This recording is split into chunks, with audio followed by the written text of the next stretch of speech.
Salam Indonesia, Anda menyaksikan berita terkini bersama saya, Aura Gizela. Kasus gigitan anjing liar positif rabies kian meluas di Klungkung.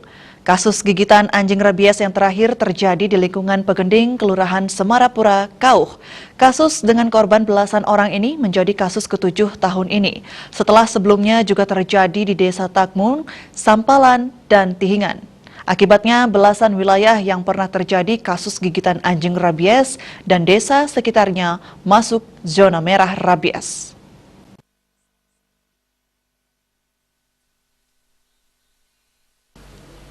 Kepala Dinas Pertanian Klungkung Ida Bagus Juanida mengatakan total ada 11 desa kelurahan masuk zona merah. Semuanya ada di Klungkung Daratan. Sedangkan di wilayah Nusa Penida memang jarang terjadi kasus gigitan anjing liar positif rabies.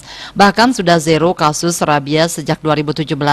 Dikatakan pihaknya menangani yang emergensi dulu. Seperti di Pegending karena anjing liar positif rabies sudah menggigit 16 warga secara beruntun.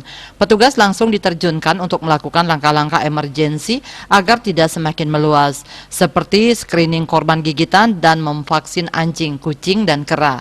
Kabid Pencegahan dan Pengendalian Penyakit Dinas Kesehatan Klungkung Iwayan Karyana menambahkan, setelah diketahui ada kasus gigitan anjing rabies, 16 orang yang digigit itu kemudian ditangani petugas sesuai protokol, yakni langkah pertama sudah diberikan vaksin di Puskesmas Klungkung.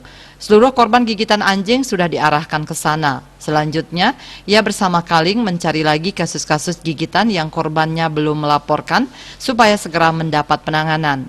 Bagiarte Bali Pos melaporkan.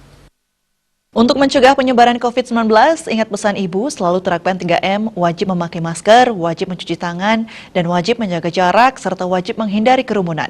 Dengan penerapan perilaku 3M, Indonesia segera terbebas virus corona menuju Indonesia maju. Tetaplah bersama Bali TV, salam Indonesia.